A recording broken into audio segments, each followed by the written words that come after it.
اعوذ باللہ من الشیطان الرجیم بسم اللہ الرحمن الرحیم۔ میرے پیارے ناظرین، مہربانی کر کے میرے ویڈیو کو مکمل دیکھیں۔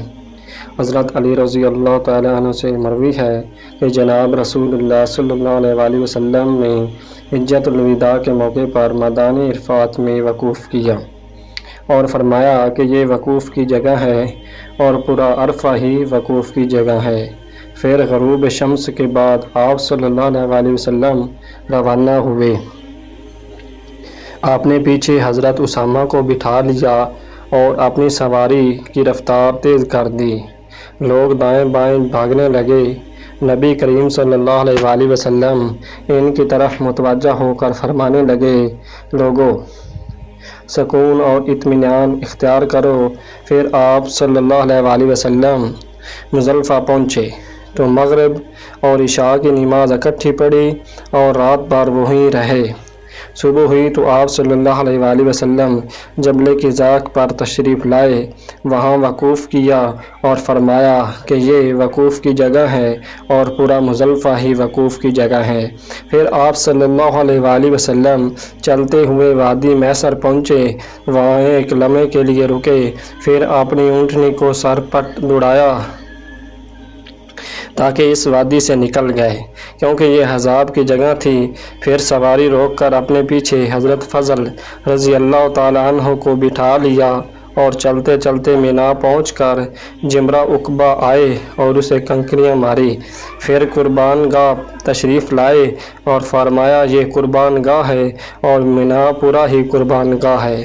اتنی دیر میں بنو خشم کی ایک نوجوان عورت کوئی مسئلہ پوچھنے کے لیے نبی کریم صلی اللہ علیہ وآلہ وسلم کے پاس آئی اور کہنے لگی کہ میرے والد بہت بوڑھے ہیں، وہ تقریباً ختم ہو چکے ہیں، لیکن ان پر حج بھی فرض ہے، کیا میں ان کی طرف سے حج کر سکتی ہوں؟ نبی کریم صلی اللہ علیہ وسلم نے فرمایا، ہاں تم اپنے والد کی طرف سے حج کر سکتی ہو۔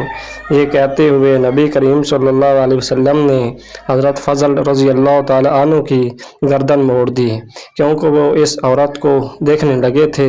حضرت عباس رضی اللہ تعالیٰ عنہ نے یہ دیکھ کر پوچھا، یا رسول اللہ صلی اللہ علیہ وسلم، آپ نے اس کی گردن کس حکمت کی بنا پر موڑی؟ نبی کریم صلی اللہ علیہ وآلہ وسلم نے فرمایا، میں نے دیکھا کہ دونوں نوجوان ہیں، مجھے ان کے بارے شیطان سے امن نہ ہوا، اس لیے دونوں کا رخ پھیر دیا۔ بہرحال تھوڑی دیر بعد ایک اور آدمی آیا اور کہنے لگا، یا رسول اللہ صلی اللہ علیہ وآلہ وسلم، میں نے قربانی کرنے سے پہلے بال کٹوا لیے، اب کیا کروں؟ فرمایا، اب قربانی کر لو، کوئی حرج نہیں۔ ایک اور شخص نے آ کر عرض کیا، یا رسول اللہ صلی اللہ علیہ وسلم، میں نے حلق سے پہلے طواف زیارت کر لیا۔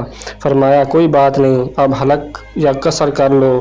اس کے بعد نبی کریم صلی اللہ علیہ وسلم طواف زیارت کے لیے حرم شریف پہنچے، طواف کیا، زمزم پیا اور فرمایا، بنو عبد المطلب حاجیوں کو پانی پلانے کی ذمہ داری پوری کرتے رہو، اگر لوگ تم پر غالب آ جاتے تو میں بھی اس میں سے ڈول کھینچ کھینچ کر نکالتا۔